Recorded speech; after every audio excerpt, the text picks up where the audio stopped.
make myself more productive. Obviously, very busy running edufire, and so anything that I can do to save a little bit of time in my day is definitely something that is important to me. So I've gone through tons of articles, video tutorials, talked to lots of people, and I've definitely learned some things. I'm sure I have a lot more to learn, but definitely have some things that I've been passing along to people.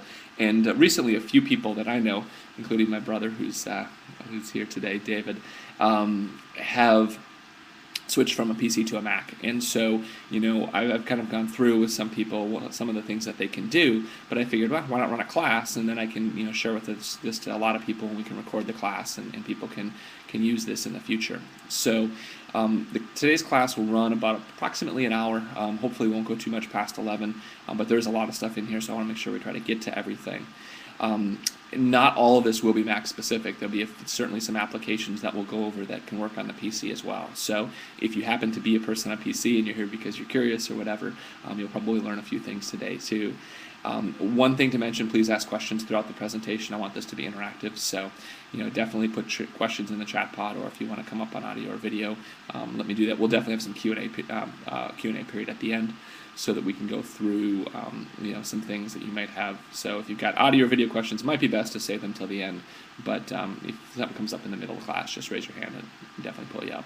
So all right, so I'm just going to call out, for those of you who have the PowerPoint presentation, I'm just going to call out which slide we're on. The first is just my Mac history. I think I mentioned most of this already. Switched in March of 2007. Spent a lot of time studying personal productivity blogs like Lifehacker. If any of you have seen the Lifehacker blog before, it's fantastic. And there's actually a Mac-specific feed that you can get from Lifehacker. So if you want to subscribe to Lifehacker but not get all the stuff because they're very prolific, you can subscribe to the Mac-specific feed, which is actually pretty cool for giving you new Mac tips. And one of the things that I've really, in terms of my personal goals in the last few months, is I've really been working to reduce my reliance on the mouse or on the trackpad. And this sounds a little bit geeky, and I'll admit to being geeky in this respect, but I've really found that the more that I can learn keyboard shortcuts and ways to navigate around the computer on the keyboard, the faster that I can move around. So there's a few things that I'll be sharing with you guys today, and please feel free to bring up other things. Hopefully I'll learn some stuff from you guys today too. That would be awesome.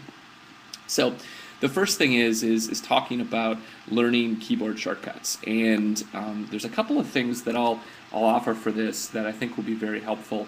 The first is, and this would be something that many of you probably have seen before, but it's the link to the list of keyboard shortcuts on the Apple website. So if you haven't seen that before, then definitely check that out. One of the things that I would highly recommend is to go ahead and to print that out, and then just put a copy of that printout just like right in front of your visual field when you're on the computer. And that way, if you're doing something like, oh, what's the keyboard shortcut for that, rather than having to navigate, find it on the Apple website, you can just look up in front of you and it's there. And after a while, you'll learn most of the keyboard shortcuts, and then it'll be pretty straightforward.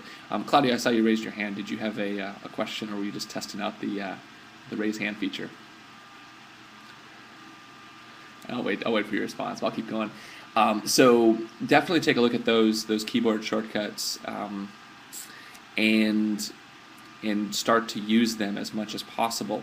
Now, one of the things that I've found for people who are switching over to a Mac and trying to learn some of the different keyboard shortcuts is, it's very easy to not do that, to just use the mouse for things and use the mouse for different menus and whatnot.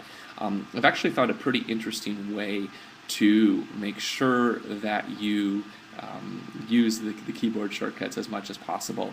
So I'm going to go ahead and share my computer screen here.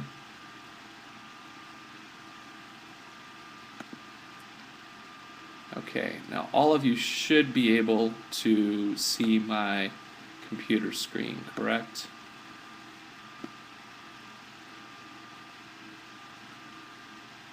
Okay. You guys can all see that? All right, sweet.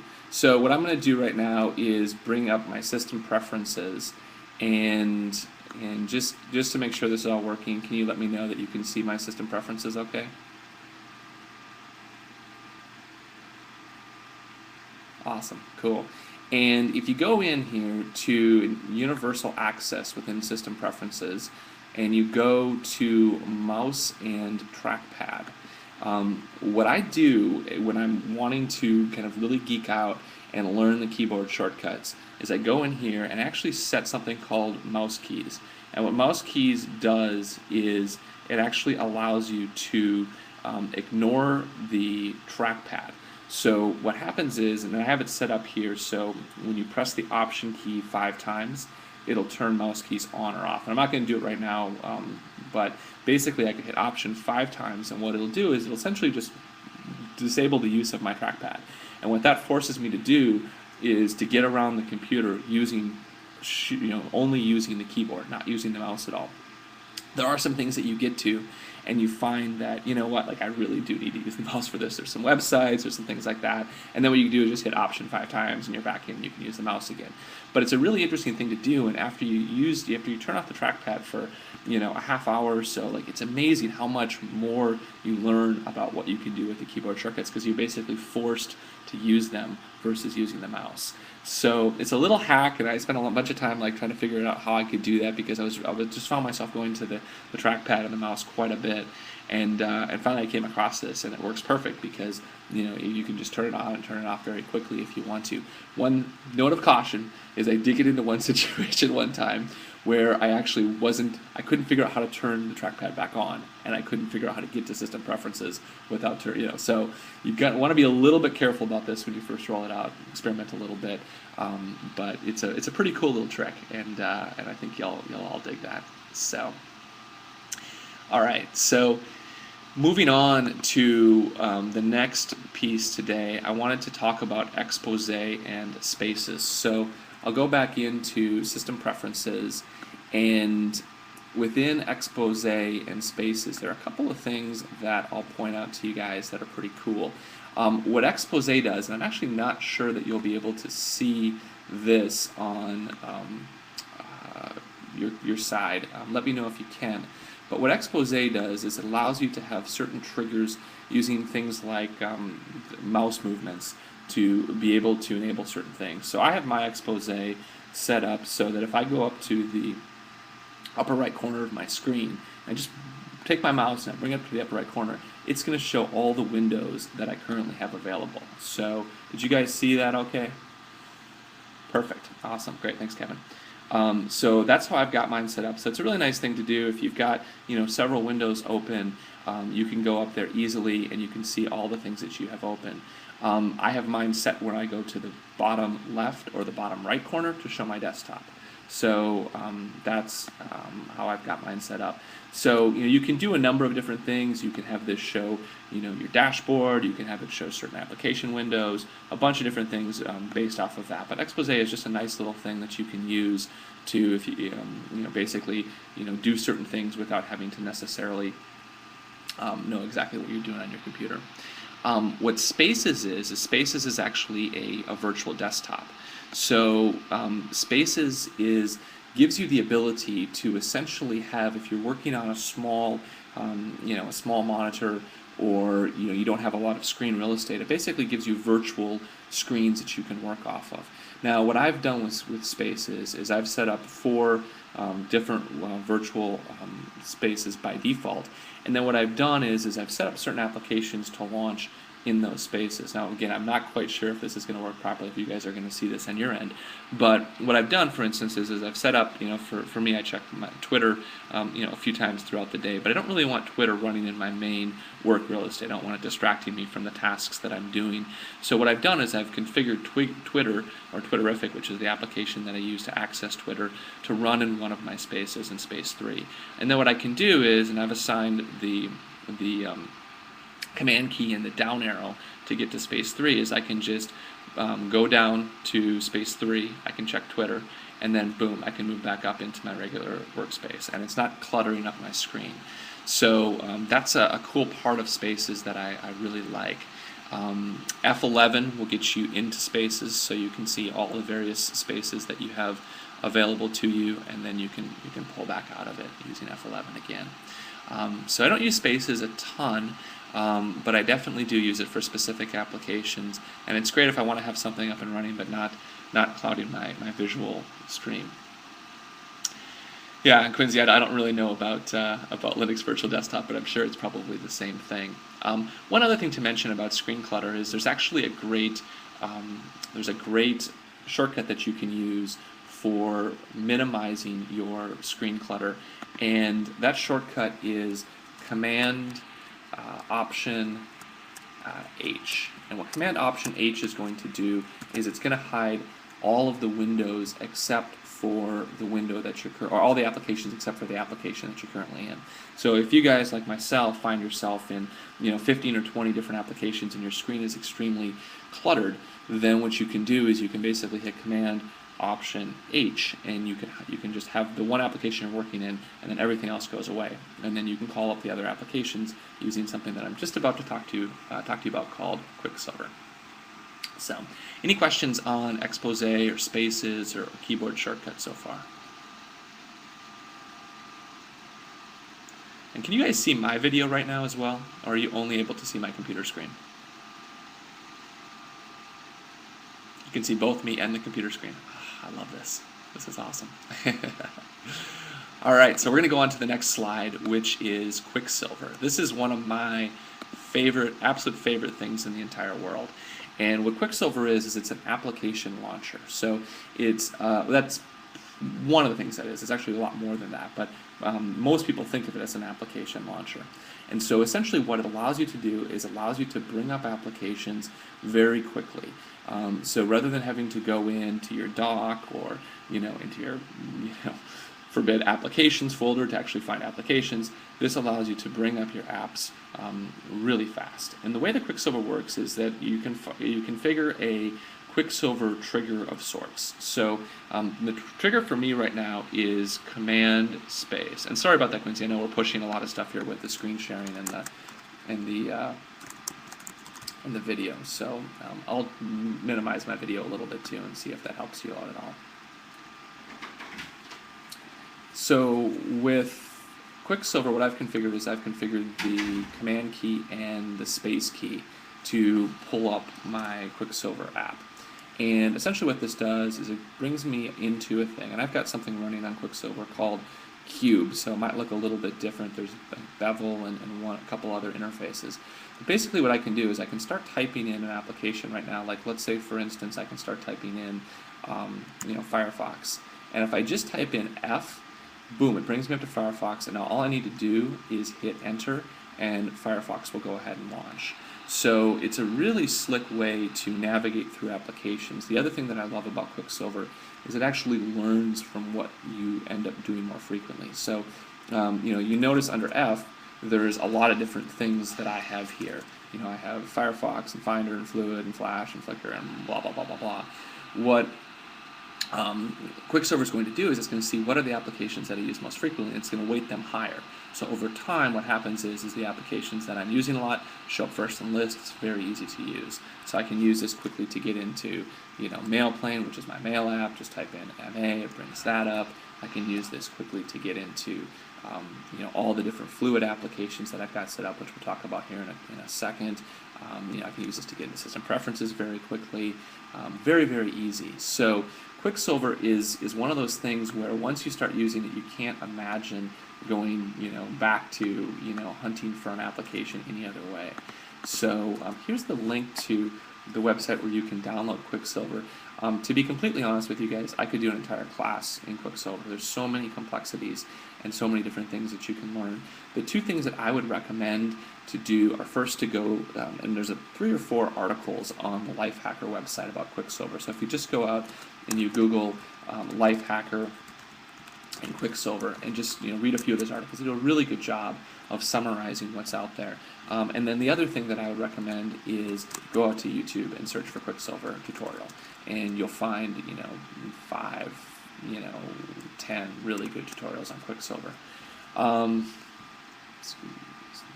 Quincy asked what the specs of my Mac were. Pull those up real quick here. So those are a couple of things that I think are good to check out if you want to learn more about Quicksilver. So the other thing about Quicksilver is you can set up triggers in Quicksilver. And what this is basically just custom keyboard shortcuts that allow you to do certain things. So for instance, if I want to launch an application, let's see, let me think. I'll launch Campfire right now, which is our chat application. For me, it's Control, Option, Command, and then I believe it's F will launch that application for me. So that'll bring up the chat application that we use for edufire. So for me, that's another easy way, and it's fairly easy just to go in and be able to go, Option, spacebar, and then start typing in, Campfire. I can do that, but for me, I've also found the triggers are nice to set up. You can also use the triggers for specific things within applications. Like for instance, I've got mine set up so that when I do Control, Option, Command, Space, it'll pause or unpause iTunes. So if I'm listening to stuff in iTunes and I want to quickly pause or unpause, I can just hit Control, Option, Command, Space, easy for me to say, and then that'll pause and unpause iTunes. Yes, Quicksilver can definitely open files. The way that it works within the file system is you can hit, you can start typing in the name of a folder, and like for instance here I started typing in iTunes, and I can go into iTunes Music, and then I can go over and I can find files within iTunes that way. So it's actually a fairly easy way to get to files. I don't end up going into files a lot repetitively, so I know there are some hacks to get into files even more quickly with Quicksilver. Haven't really played around with them too much, but you can definitely use it to get to files. So it's a lot easier than trying to hunt within your file system. Spotlight's another good thing. I'm not going to cover Spotlight today, but Spotlight's the search capability, which is also, and Quicksilver has a search capability as well, and there's a lot of debate between people as to whether or not the Quicksilver search is better than the Spotlight search. So again, I could spend more time there, but we've got a lot of other stuff to cover, so I'm going to move on to Fluid App. So what Fluid App is Fluid App is the application that allows you to create what are known as site-specific browsers. There's a lot of things nowadays on the web, a lot of web applications that people use, and the problem is that if you're in 10 different web applications, that means having 10 different tabs open in Firefox, or having multiple browser windows open, and it's a little bit hard to navigate and a little bit clunky. And so Fluid App actually really helps quite a bit with this, and I think, and I'm not 100% sure, but I think Fluid App might be only on Leopard. So if you're running Tiger or an older operating system on the Mac, you may not have the ability. I don't know if anyone can confirm or that for me or not, but I'm pretty sure it's only on Leopard. But Fluid App is pretty slick. So you saw what I did before with Campfire, which is our chat application. So what I've done is I've set up in Fluid App a specific instance of Campfire to run as an SSB, or a site-specific browser. And what it's basically doing is it's launching SSB. It's launching this then in its own window. So I can bring this up and I can go into Campfire, and I can use this basically as a separate window, not sitting within my main Firefox or my main Safari windows. And it makes it really easy for me to switch back and forth between web applications. So an example would be is if I want to pull up Gmail, which I've got configured as a site-specific browser, I can just hit my Quicksilver trigger, start typing in Gmail, and boom, it's going to bring up for me a site-specific instance of Gmail. So fairly slick.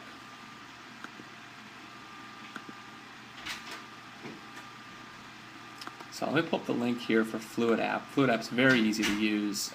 It's something that will take you just a few minutes to configure your applications as Fluid Apps, and once you configure them as Fluid Apps, it works really well. So definitely recommend that you check that out. I'm going to get one more link here for you.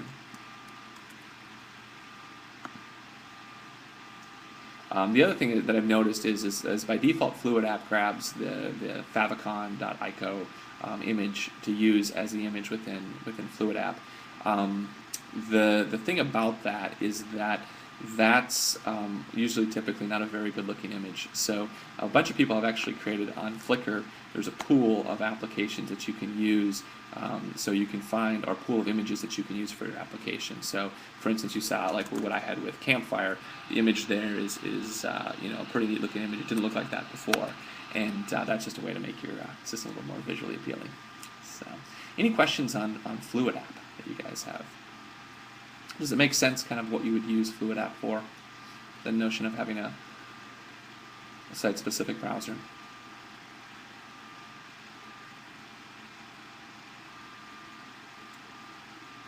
You guys can still hear me, right? Good. Awesome. Cool. So we'll move on to Gmail MailPlane. Now, everyone has their own applications that they like to run for mail. There's people running Entourage, there's people running MacMail. So, you know, I don't really, you know, if those are the applications you run, that's totally fine. And there's a whole set of, you know, of different things that you can do to be more productive. I wanted to bring up Gmail and MailPlane. You know, I've found them to be the best for me, and especially someone who's making the switch over from, say, a Microsoft environment into a Mac, and they're thinking, well, gee, what should I use on the Mac? You know, Gmail and MailPlane tend to work pretty well. So the reason why I like Gmail a lot is I'm actually going to bring this over here because you guys will probably be able to see the presentation. I like the keyboard shortcuts within Gmail. Yeah, Thunderbird's also, you know, I've heard really good things about Thunderbird, just haven't had a chance to really play around with it. So I like the keyboard shortcuts within Gmail. Here's a link to a printable version of the keyboard shortcuts, and you can go ahead and print this up just like you do with the Apple shortcuts. Put it in your visual field when you're processing your email, and it'll help you to learn the keyboard shortcuts. The other thing about Gmail is it's great because of the mobile integration. You know, I've found being able to access my mail from anywhere is really nice. The other thing that I wanted to show you guys is something called MailPlane. What MailPlane is it's basically a desktop application that allows you to access your Gmail. And what I found about MailPlane is it's got a few things that are interesting. It's got the ability to, I'll pull this up here. It's got the ability here to do a few things that you can't do, or at least that I've had difficulty doing with Gmail out of the box. One is the ability to label a message without having to actually go and use the drop-down. So for instance, if I take this LinkedIn invite, I'm just going to go ahead and choose a label here, and you use Command L to do this. And so it pulls up all your labels. I'm going to label it SAT, which I won't go into what that is, and then hit Y to archive it. So basically what I can do is I can select an application here, a message here, and I can label it and archive it without ever having to use my mouse. So that's something that I like about MailPlane. Another thing that I like about MailPlane is the ability to actually drag and drop attachments onto the interface. So if I bring MailPlane back up again and I go ahead and I create a message, and what I can do is I can actually bring an icon over here. It says attach files to this message. I can drop that in there and I can send that email message away. So kind of cool, you know, makes the process of sending messages with attachments a little bit easier. Now what I've found actually works really well for me is I actually have an instance of Gmail using Fluid App and an instance of MailPlane running at the same time. And the reason why I like that is because it allows me to take information from one email and bring it into another email without having to switch back and forth. So I've got, you know, in my current setup right now, I've got dual monitors. I've got my MacBook Pro that I'm, you know, doing this on, and then I've got another monitor attached to it. So I can have Gmail in one window, MailPlane in the other, and I can bring stuff back and forth. And I found that's really helped me to process emails and do a lot of, you know, cut and paste and stuff a lot easier. So just something to recommend. MailPlane you do have to pay money for, but it's like, you know, it's like $20. So it's definitely a good investment if you're using Gmail. So, any questions on that? So we'll move on to number 6, which is slide 9, which is remember the milk. So I used to use an application called GoToDo to manage my to-dos, and everyone's kind of got their own personal preferences as to how to manage to-dos. Some people just love to keep the old pencil and paper. For some people, they have very intricate GTD, getting things done setups, which that used to be me, and I kind of moved a little bit away from that. But what I've found recently that's really been useful is this application called Remember the Milk. And the reasons why I like Remember the Milk are, first of all, it's got a fantastic iPhone application. So one of the things that I've been finding lately, and I'm sure many of you who are on Macs or thinking about making a switch to Macs, is you're probably thinking about making a switch to an iPhone as well.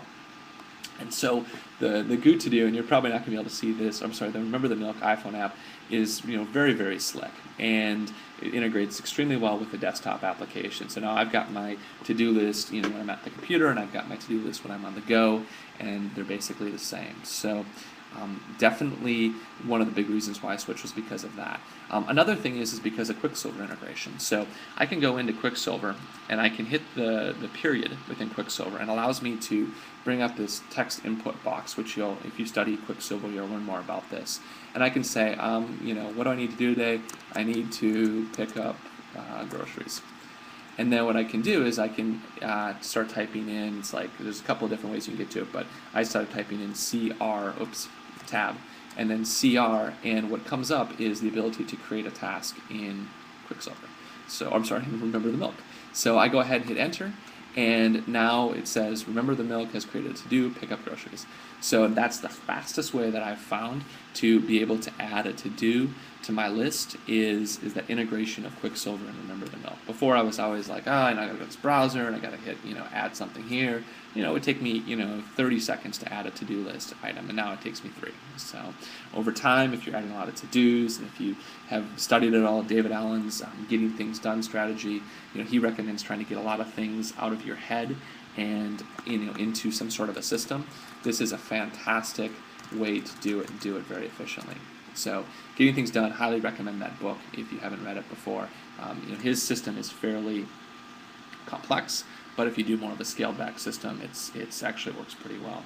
Another thing that I like about Remember the Milk is the keyboard shortcuts. So if I bring Remember the Milk up, and I've got Remember the Milk set up as a fluid app, as you might expect, and I go and I hit T, it's going to automatically allow me to create a task, new task, and then I hit, once I've created that new task created, I can hit D, and I can say I want to run that task tomorrow. So very easy for me to be able to go in here and create new tasks, add notes, add all sorts of different things. So GTD was the Costco magazine cover story. Wow, it's hitting the mainstream. I know David Allen, and that's exciting that it's getting so big. Very cool. And then the final thing that I like about Remember the Milk, and one of the things, he's a great guy. One of the things that I like about it is the ability to take it offline. So you notice up top here they're using Google Gears, which allows you to take web-based applications and take it offline. And what I can do is I can just click on this button here, and it'll bring Remember the Milk offline, which is fantastic if you're ever away from the computer but you still want to have access to your web-based to-do list, and then when you come back online again, it's going to go ahead and it's going to sync it with all your other stuff. So there's some other options that you can use for to-do lists. Gmail just launched something called Gmail Tasks. There's GoToDo. There's IGTD. There's probably 20 different applications for managing to-dos, but I've found so far that I really like Remember the Milk. So wanted to share. Any questions there? All right, so moving on. This is a relatively new application that I've been using called Evernote, and I've fallen in love with this thing. So basically what Evernote is it's an application that allows you to use your, basically have a notepad that's available to you both when you're on your computer and when you're on the go. There's a few things about Evernote that I like. One of the things that I like about Evernote is it has the ability to search within images. So if you have, and I'll pull this up here, if you have, for instance, an image, and I'm not sure if you guys are going to be able to see this, I think I'm kind of pushing the boundary of what what Connect is able to do, But if you look here in the bottom right corner, can you see the picture of the girl wearing the triple nerd score t-shirt? If you can't, I wouldn't be surprised. If you can, I'd actually be shocked. Can you see that picture of her? Wow, this is amazing. So great. So when I go in here, if I search on triple, notice how it pulls up the note, right? And how did it pull up the note? It pulled up the note based off of recognizing the word triple that was written on her shirt. So this is one of the things that's really cool about Evernote is not only can I put standard text notes in here and I can do other things, but I can actually search text within images. So if I do handwritten notes, I have the ability to search those handwritten notes through Evernote. If I take a picture of something, it's really, really cool. And it doesn't work all the time. Like, you have to, if the handwriting is sloppy or, if the text is blurry, it's not going to work. It's really, really neat because it allows you to integrate your handwritten notes along with your text notes. Yeah, DJ, it basically searches your images within Evernote. So it's really, really cool. You can take a note with eyesight, using your webcam. But what I really, really like too is, I'm getting a little excited right now, is they've got a fantastic iPhone application which allows you to go in to Evernote. I'm just going to pull this up here and show it to you. And you can take a note, using your iPhone camera. So I can go in here and I can say I want to do a snapshot note. And I want to go ahead and I want to take a picture of, we'll just take a picture of this class right now. And then this is basically what it's doing, and that totally didn't work, but basically what this is doing is it's allowing me then to create a note out of the picture. So if I'm out and about and I see a book that I want to buy, I can just snap a picture of that book, send it to Evernote, and I can add it in. I've got a folder that says books I want to read, and I can put that into that folder, and boom, it's there. So pretty slick. Really been digging Evernote. It's free for their basic version. The premium version costs a little bit of money, but I've been using the free version so far. It's been fine for me. So something to definitely take a look at. Another option for note-taking is Gmail, and there's a bunch of other things to use. I also like the fact that Evernote syncs up with a server, because one of the things that I hate about note-taking is sometimes when you're doing note-taking, if you're doing it just in like TextEdit or another text editing tool, is you forget to save the note and then you lose the note, and there's nothing that's a bigger bummer than that. So I used to use Gmail for note-taking because it would automatically save, but with Evernote it does the auto-save as well, and it syncs it back and forth to your mobile device. So definitely recommend that application. It's one of my favorites. So moving on to another application that I really like called Type It For Me. One book that I would recommend is a book that's written by a guy named Mark Hurst, and the book is called Bit Literacy. And Mark talks, it's a really quick read, you can read it in a day or two. Mark talks about the fact that we're getting so much information kind of coming into us that we need to have very efficient processes in place to be able to deal with that information. And if you look at the amount of information that comes into us now relative to what would came into us 5 years ago or 10 years ago, I mean, it's an order of magnitude higher, with people sending more emails and social networks and people sharing digital photos.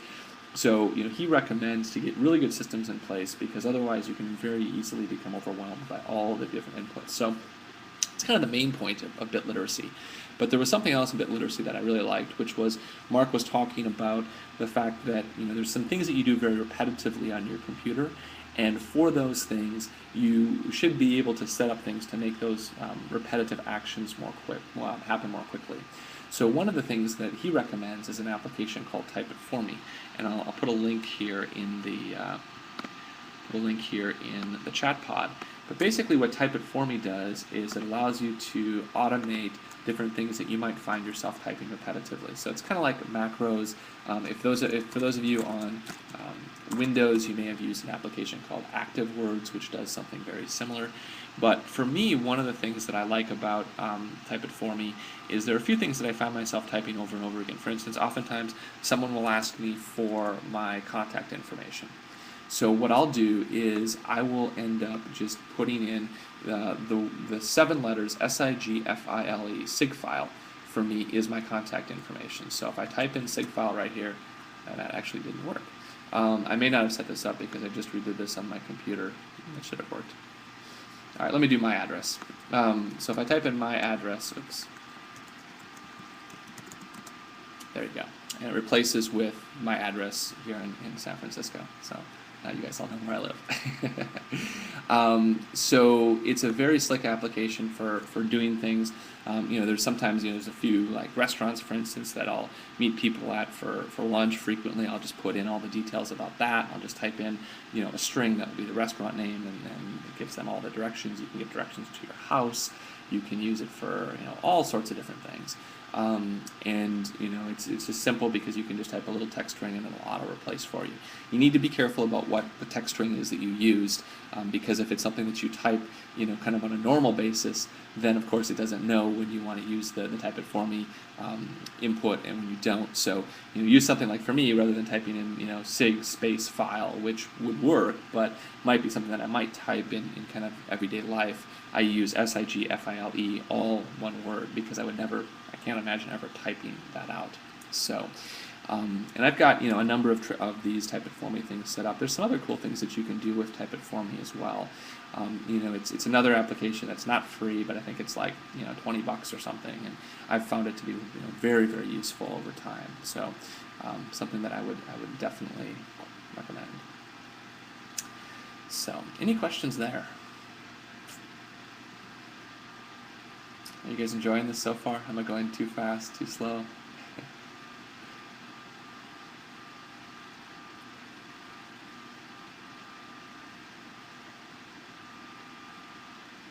Like drinking from a fire hose. Yeah, so there, like I said, there's going to be a lot of information here.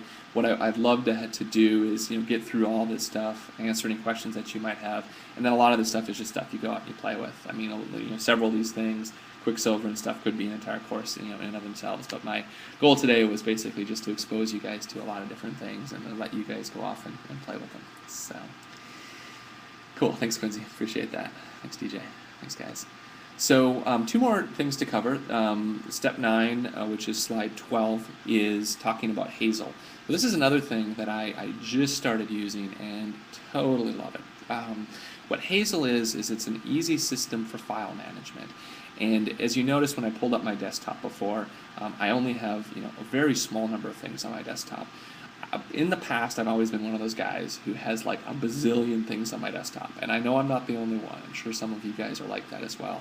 But you'll have like all these files open and images and all this kind of stuff. I do a lot of screenshotting of different things for edufire, and so eventually like, my desktop just gets overwhelmed.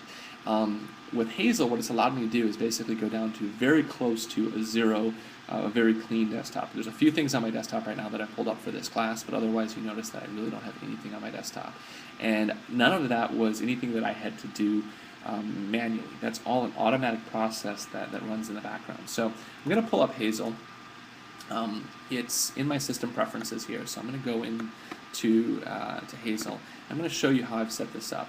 Basically what Hazel allows you to do is create rules for files and folders within your system. So I've got a few that are set up here that I'll show you, and this might be a little bit tough to see because of the size of the text, I'm not sure. But the first is I've got a downloads rule that's set up. So I've actually got 4 different rules that are set up for downloads. The first one, and I'll go in here, is set up for movies. And the movies, and I'll just read this to you because I think the text is going to be way too small for you guys to see. But the movies rule says if all the following conditions are met, kind is movie, and movie is basically defined by a .mov, .mp4 file. Then what do you do? What Hazel is doing is it's setting a label so that I know what Hazel's moving around. I like to have them have a different color, just because that way I know that that's how it got there, was via Hazel, and it moves it to the folder movies on my system. So now I know that if I download a movie, what Hazel's going to do is it's going to take that movie and it's going to throw it into a movies folder. So it's really nice for me to not have to worry about, oh gosh, I got to take this movie and dump it over to my movies folder. I've got something set up for partial files where, with a Mac, if you've got a partial file, it'll have a .part extension. what it'll do is, what this is doing right here is, if I've got a file that I've downloaded and for whatever reason, like the download stopped midway, what it's going to do is it's going to send it to the trash. Now what I've also done is I've added a condition that says make sure that the date that it was last modified isn't today. So I don't want to send partial files to the trash right away. I want to wait to make sure, okay, you know what, like I tried to download something today, I wasn't able to do it for whatever reason, I come back to my computer tomorrow, Hazel's automatically gone in and taken that folder and dumped it into the trash. I'm not sitting here with all these .part files everywhere.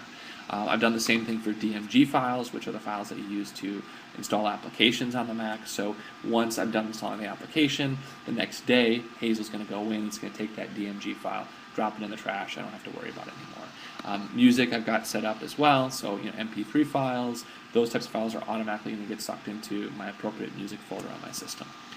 So those are some of the things that I really like. And then this is the last one that I'll show you with Hazel, which is I've got a rule set up called Clean Desktop Daily. So basically what it does is it goes into my desktop and it says if there's a file on my desktop that was not added to my desktop today, go ahead and take that file and move it into my inbox. And my inbox is just a folder that I have on my desktop that basically is things that I need to go ahead and process. So it might be something that I left open on my desktop that I don't already have an existing rule for. It might be, a to-do item. Basically, it's kind of the equivalent to my email inbox. And what Hazel is doing is it's basically taking all the items off my desktop, putting in that folder, at least anything that wasn't already set up with another filter, putting that folder so that I don't have to worry about having a bunch of clutter on my desktop. So Hazel is available from noodlesoft.com. It's again about, like these other ones, it's like a $20 application, but very well worth it. So, all right, and finally, last but not least, one more thing on Hazel before I forget, because this is really important. I noticed this happened before. When you set the conditions for moving files, it's really important to make sure that your conditions are set. You can either set things to an any condition or an all condition. So if you've got three different things, like for instance, if a file is of this type, if it's on this date, and if it starts with this letter, move it into this folder. And if you set it up as any, what it's going to do is it's going to grab any files that were created that date, any files that were of that type, or any files that start with that letter, and apply the condition to it. What you typically want to do most of the time with Hazel is create set it as all versus any. So that's one of the things that I messed up on a little bit at first. And then also be really careful when you're sending items to the trash, especially if you're configuring Hazel to auto dump your trash. Because I noticed that when I first started using Hazel was that one of my rules wasn't set up properly, and it was sending files I wanted to keep, to my trash. And then I've got it set up, I think, after 7 days to dump my trash. So if I hadn't caught that, I would have actually dumped some files that I wanted. So just wanted to make sure that I point that out to you guys so you guys don't come back later and say, that Hazel thing you told me about, yeah, I lost some important files because of it. So just make sure you test everything and be very careful about how you set up the rules, and especially rules related to sending things to your trash. So, all right, step 10, last but certainly not least, is backup. So I lost a hard drive a few weeks ago. I woke up one morning and my hard drive was giving that wonderful knocking sound, and I kind of thought to myself, you know what? I think I'm going to have to go ahead and replace this hard drive. So, I took it into the Mac store, and they were like, yeah, you got to replace your hard drive.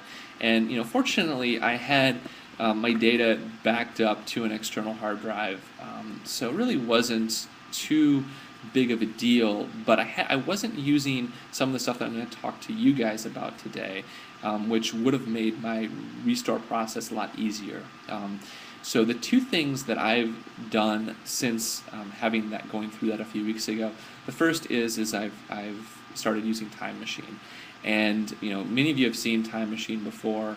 That was one of the big features that came out with Leopard. It is a Leopard specific feature, so if you're not on Leopard, you won't see Time Machine.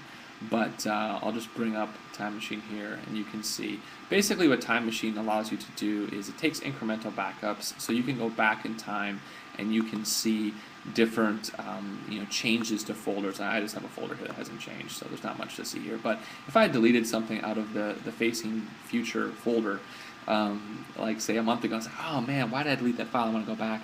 through Time Machine, I can actually go back and I can pull that up, and it's a very easy way to do incremental backups. The other thing that I really like about Time Machine is the fact that it's just one of those set it and forget it apps where you configure Time Machine, you set it up, push it out to, I have mine pushed out to an external hard drive. You don't have to think about it, and you just know that you have your system backed up if you ever need to go back and get it. That's a great question. So David asks, how big of a hard drive do you recommend for Time Machine? So at an absolute minimum, you need to have a hard drive, an external hard drive that's as big as the hard drive on your computer. So I think I've got a 120 gig hard drive on my Mac. I would need to, at least at a minimum, have a 120 gig external hard drive. Now you can configure Time Machine to exclude certain files, and I've seen some articles about actually reasons to do that. I haven't really gotten into them in more depth. But the other thing to remember about Time Machine is it's doing incremental backups. So when you're changing files, when you're changing things in folders, it's actually changing all those things incrementally. So it's really actually a good idea to have a hard drive that's actually a lot bigger than your current hard drive. So for instance, my situation, I think my external hard drive is like 300 gigs, which is plenty for me, because I know that with the incremental backups, I'm still going to have plenty of space on that external hard drive. So at a minimum, as big as the hard drive on your computer, but potentially a lot bigger. And nowadays, the external hard drives are so cheap that I think it's a really good investment. So I use Time Machine for local backup, and I think it's a really good idea to have a local backup. I think it's also a really good idea to have a cloud backup. And by a cloud backup, I basically just mean a service that is allowing you to store your files off-site. For a long time, I was using Mozy, M-O-Z-Y, and people have told me good things about Mozy. I was never able to get it working on the Mac. Yeah, Kevin, I noticed the exact same thing. That I spent almost a year just because I thought Mozy was a cool service. This notion of like set it and forget it cloud backup, just was never able to get it to work properly. And I recently switched over to a product that's in beta right now, and unfortunately, I don't know that they've opened up to the public yet. But it's called Backblaze, and I love it so far. So that's an option. There are a few other options out there. But the reason why I like a cloud backup is a couple of things. One is that you never know, you could have, hopefully this will never happen to anybody here, but you could have things like, a fire, you could have theft, you could have flood, you could have anything that could happen to your, location. And if you've only got a local backup, obviously if you've got a fire, theft, or flood, you probably have some bigger issues. But at the same time, knowing how much people store on their computers these days and how there's a lot of important documents and things like that, if you've only got a local backup, then you have the potential of losing all of those files, and that's very catastrophic. So by using a cloud backup, I don't back up everything to the cloud. I only back up basically my documents. I don't back up my music, I don't back up my movies. If I lose all that stuff, life goes on. But I back up all my important documents to the cloud using Backblaze. And that way, if something did happen and I for some reason lost both the hard drive on my MacBook as well as my external hard drive, I would still at least be able to go back and recover those documents. And Backblaze and Mozy are both set it and forget it type of applications where you can basically configure it. It's going to run in the background. I'm sorry, David asked what's cloud backup, and I probably should mention. So the cloud is kind of what people refer to as hosted services on the internet. So rather than being backed up locally, it's like Gmail, right? Where is your mail stored when it's on Gmail? It's stored on the cloud, which is kind of this generic term for things that are stored out on the web. It's on a server somewhere, it's just not on a server local to me. So what Backblaze and Mozy and these applications are doing is they're storing the data up to the cloud. Security is certainly something you want to think about, and if that's something, with your data, just hope the cloud doesn't have a fire. Yeah, exactly. Well, the nice thing about having a local backup and a cloud backup is that if the cloud backup for some reason gets messed up, like the company you're working with just has a catastrophic data failure, you've still got your stuff on the local backup. So that's kind of nice. Privacy, it can be an issue. I think that there are options, and it's just something I haven't investigated personally a lot with Backblaze and with Mozy. I also want to give a quick shout out to another company called Elephant Drive, which has a very good application if you're on Windows, which is extremely secure. The only reason I don't use Elephant Drive on the Mac is because they don't have a set it and forget it app, so you have to drag everything into a folder, and I really wanted to have something that I could have that was completely automated. So Yeah, I really don't know. I think it's important to research whatever company you're going to back your stuff up to.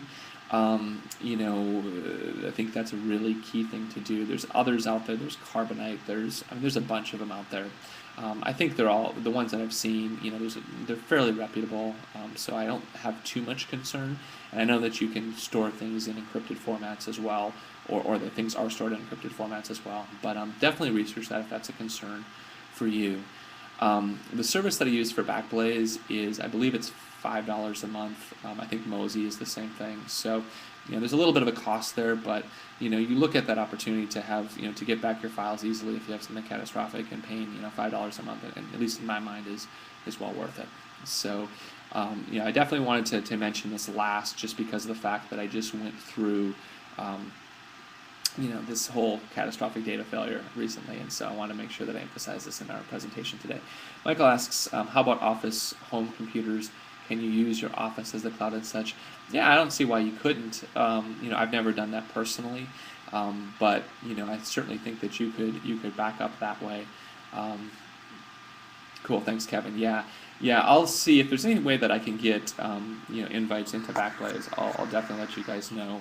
But they should be coming out of closed beta pretty soon. I think they've been in for a while now, so hopefully you guys will be able to hop on board.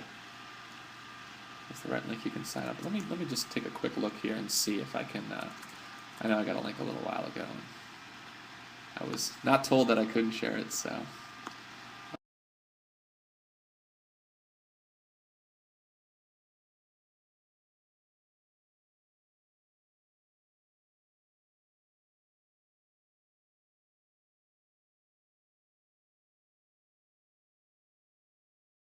Let me see if I can find that. So anyway, that is actually the end of the stuff that I had prepared. And all right, well, let's give this a shot. You guys see if you guys can get in using this link right here. So that's all the stuff that I had prepared for you guys, and now I just wanted to open it up and see if you guys had any feedback or questions or anything else. Wow, DJ, awesome.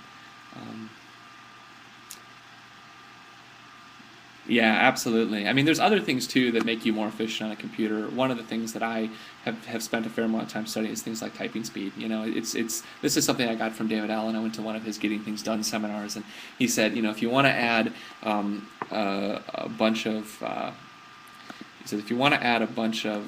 time to your life, he said the number one thing that you can do is, okay, now I've lost. Hold on for a second here.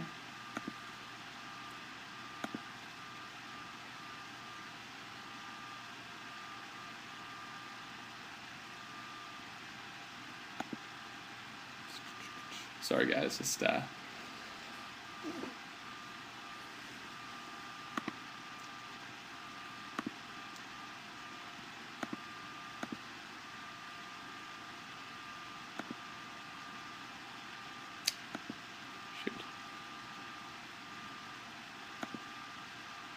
I seem to have gotten to that point where I cannot figure out how to unshare my screen.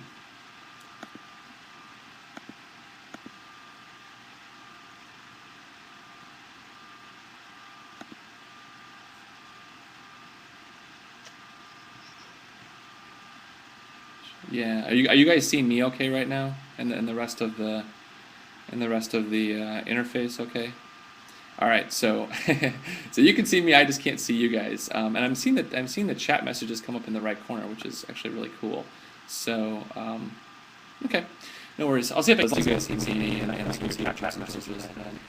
Yeah, typing speed. David Allen said, if you look at the workload, and think about how much difference 10% or 20% can make.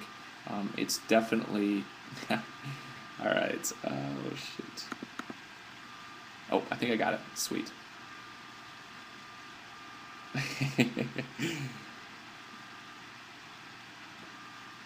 Yeah, now we're back. I don't know. I got into a weird little. Okay, you guys can all see me now and everything, and hear me okay. Perfect. Okay, sorry about that. So yeah, so typing speed's great. There's a program called Typing Master that I've used in the past. It's actually really cool. I mean, there's a bunch of them out there, but that was the one that David Allen recommended, and one that I had a lot of. So you open .txt file on Mac.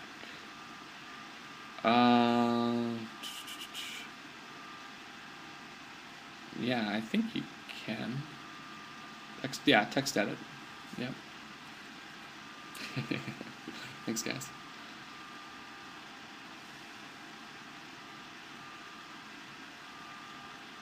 Yeah, there's a text edit. That's text edit comes out of the box. It's one of the installed applications.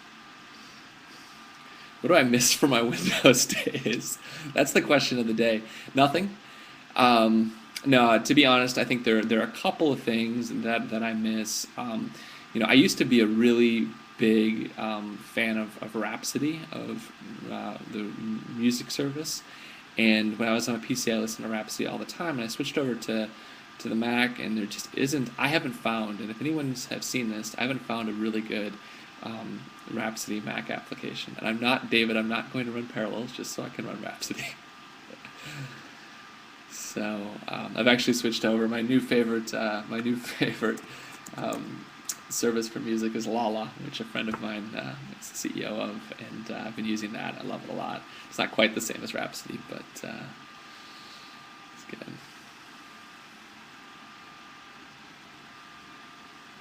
Oh yeah, Marco, actually, I totally forgot about that. Marco has put together a very cool list of free Mac applications, and I asked him to come on board, and I don't know, Marco, if you want to hop up on video and share your face with Fabulous. the world. That was fantastic. Share your file with the world. But he's going to go ahead and show up here. Hey, Marco, how you doing? I'm just going to upload this TXT file, which is a thank you. I found yesterday, and it's just a list and a short description and URLs. There it is, of all free Mac applications. Some of them were for PC as well. So you can download that. You can just one click on it to select it.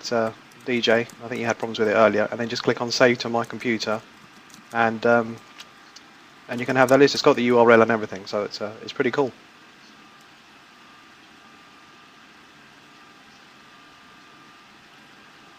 Naturally, I found it. Efficiency, as always. Awesome. So, did you compile that list, or did you find that list, Marco? Exactly. Well, it's a big thank you either way, and appreciate that. Yeah, Adium's a great application. If you use a lot of instant messaging clients, Adium allows you to basically take all your AOL instant messaging and MSN and Gtalk and everything, and just bring it into the same application. So that's a great one. There's so many other good applications out there right now. Yeah, Gtalk. Unfortunately, Gtalk is not incorporated into Adium just yet. But yeah, there's a lot of other applications out there as well. I was trying to kind of cut the list down to 10 for today, and it was really hard to do because there are just so many different things that you can talk about in terms of apps.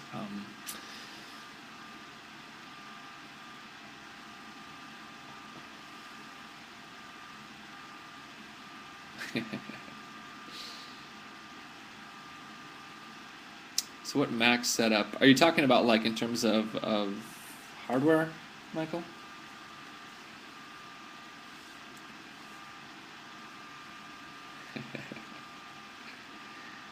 Hardware and software.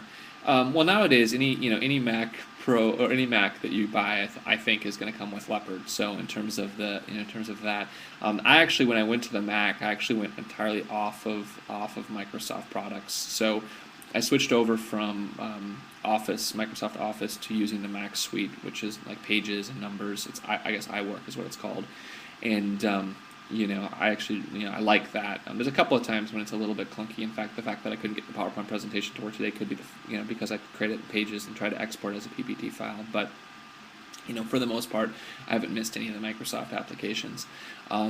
Otherwise, in terms of software, I mean, so much comes out of the box with the OS that if you have Leopard, you go through some of the stuff we talked about today. You add an Office suite on top of that. I think that pretty much is going to get you there, other than anything specific that you need for tasks that you do. As far as hardware, I mean, I'm just running on a MacBook Pro that I bought back when I made the switch in early '07. They've got new MacBook Pros out that are awesome right now. It's really up to you in terms of, do you want a desktop, which is obviously going to give you more power? Do you want a laptop that's going to give you more productivity?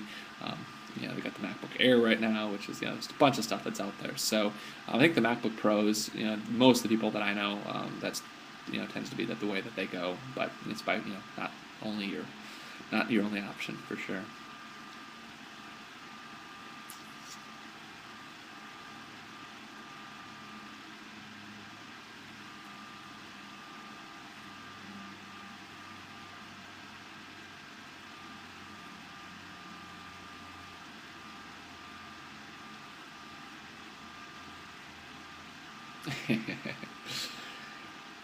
Yeah, 330-inch screens would be amazing. The setup that I run is I have an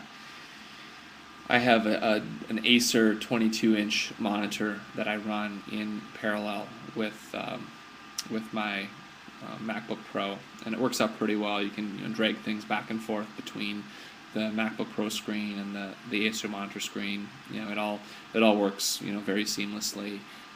And I really like having a dual monitor setup.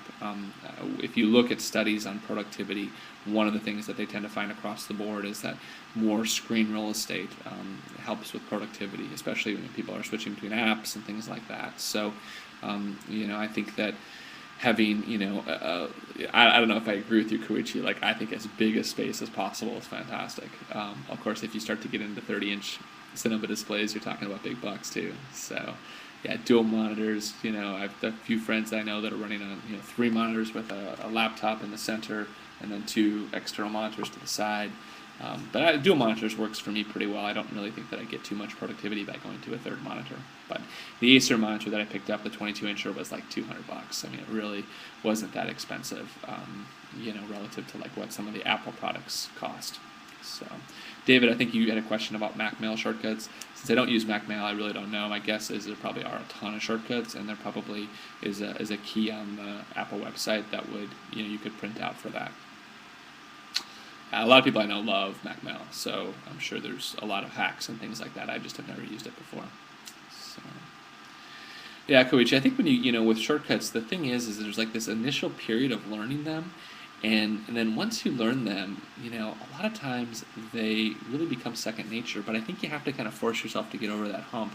I've noticed that with Gmail. It took me a while at first, but now you could ask me and I don't even know what the shortcuts are necessarily. It's like my fingers do, which is kind of weird to say.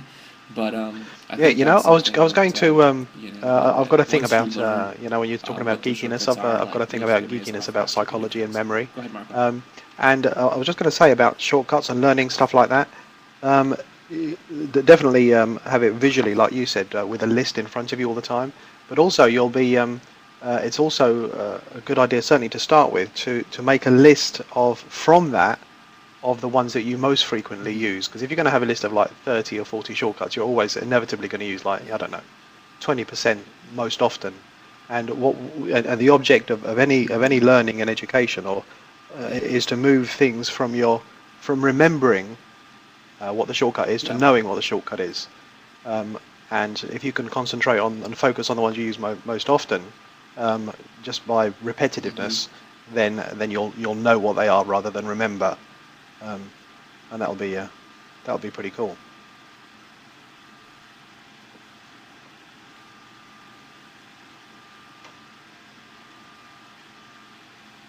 Definitely. No, I love that idea, and I think that if you look at like the Apple shortcut list that I sent out, in the chat earlier today, it's a long list. I mean, there's probably well over 100 shortcuts on there, and there's 80% of those I've never used because they're just very obscure things, and And so, I think that that's a really good idea, is to narrow it down. And one of the things that I found was really helpful for me was to do that thing with disabling the trackpad, because it actually caused me to try to figure out, like, what are the things that I'm using the mouse for? Because I go, ooh, I need to go to the next message in Gmail, and I'm like, ooh, I can't do that without, I need a keyboard shortcut for that. So a lot of this, I think, too, is just awareness of when is it that you're doing something that you could potentially do, more efficiently.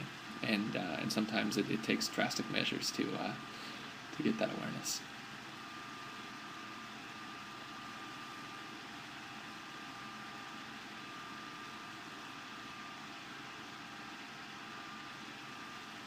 Yeah, you'll find one of the things with keyboard shortcuts is when you first start learning them, it's going to you're going to slow down. You're gonna move slower than if you were using the mouse, and there's going to be that period there where like when I started disabling the trackpad on occasion to learn keyboard shortcuts, and I was like doing different things. It was amazing, like how slow I was. I felt like I was like just starting to use a computer for the first time. But then once you kind of get through that period and you start to ramp up, then you start to really accelerate. And there's some other things too that I've found that I really like. For instance, and I didn't have a chance today to go into Firefox at all, but there are a few things within Firefox that I think are really slick. One that I'll throw out here is one called YubNub. And what YubNub allows you to do is, most of you probably have that search box installed in the upper right corner of Firefox. What YubNub allows you to do is to search different websites without having to go up to the drop-down. So, for instance, the default is Google, but if I type into YubNub WP and then I type in, Barack Obama, what that's going to do is that's going to search Wikipedia for Barack Obama. Or if I type in eBay MacBook Pro, what that's going to do is that's going to search eBay for MacBook Pro. And there's a whole bunch of these. There's AM for Amazon. There's just a whole bunch of these that people have set up, and it's really slick. So you just go to I think it's yubnub.org, install the YubNub plug-in to Firefox, and then you can use these different things. You can search Google Images with GI. You can search Google Maps with GM. There's a bunch of different things that you can do without ever having to figure out, actually go to the website and then go to the search box. You can just do it all from the command line within that search field in Firefox. So that's one thing. And another thing that I added as well, which is not quite as cool, but it's something called, I think it's called Search Keys, which is a Firefox extension, which basically when you bring up Firefox, when it gives you the list of search results, say in Google, it puts numbers next to all the different results, like 1 through 10. So if I want to go to the 4th result, rather than having to take my mouse, scroll down to number 4 and click on it, I just hit the number 4 on my keypad, and it'll go into that. And I'm pretty sure that is called, I'm going to fire up Firefox here just to make sure, but I'm pretty sure that's called Search Keys. And it's just one additional thing that allows you to use Firefox without having to use the mouse. So, yeah, it's called Search Keys is the name of that. Yeah, Firefox has a whole list of shortcuts as well that you can use. That I would, Command L to get you up to the URL field, Command K, I believe, to get you up to the search box. There's a whole bunch of things that you can use, shortcuts within Firefox that can make Firefox a lot. The reason why, and I've talked to people about Firefox versus Safari. I think Safari is a snappier browser. I tend to like Firefox. One of the things I really like on Firefox, and I say this by knowing that many people on the internet do make their livelihood via advertising, but I love AdBlock Plus.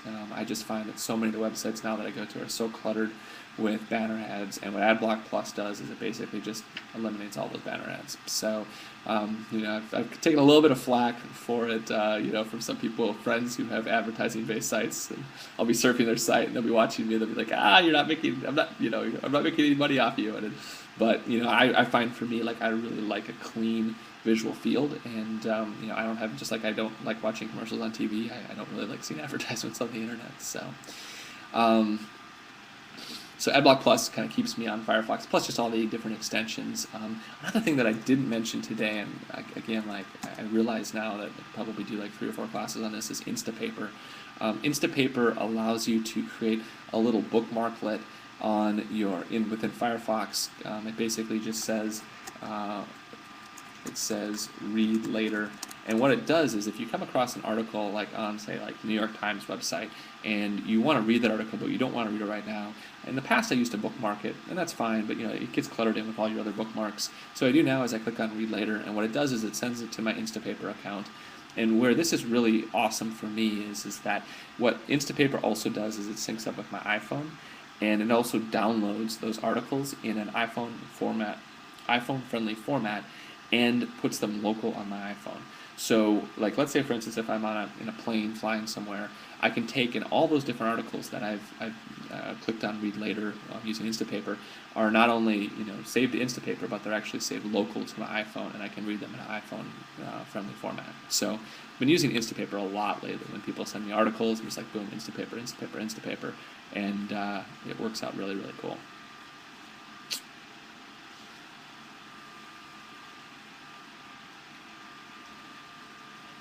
So I know we're at 11:17, and I promise you guys I try to stick to getting rolling out of here at 11. And I do actually have an appointment that I need to run to in a little bit here. So what I'm going to do is we'll kind of officially say that class is over. As with most of our classes, if you guys want to hang around here and talk, feel free. I've got a couple of things that I need to do, so I'll kind of pop in and out of the chat room. I'm going to drop off of audio and video right now. But really appreciate all you guys coming in here on a Saturday morning, and hopefully you guys learned a lot from this class. I think everyone had a chance to get the PowerPoint. If you didn't yet, you can email me, john@edufire.com, and I'll email you back the PowerPoint. And we'll do another one of these sometime too. I'd love to dive into a few other things, and I realize that we went through things really fast today, so maybe we'll do one in the future where we dive in a little bit deeper to things like Quicksilver and whatnot. So closing comments is just that I think that one of the things I was telling someone yesterday or the day before was just that with the Mac, there's so many different things that people have developed to allow people to be more productive, and I'm really thankful that I've been able to discover some of these applications, and thankful to the developers of them. And so it's been great to be able to learn those things and then to pass them along, and this was just such a great format to pass along to you guys. So thanks again, and enjoy the rest of your weekend, and I'll see you guys on edufire soon. We're officially launching edufire classes, which is what you're in right now. This is the private beta. We're officially launching it on January 20th, so if you know of anybody who wants to teach classes or attend classes, definitely spread the word. So, thanks, Kevin. Yep. All right, guys.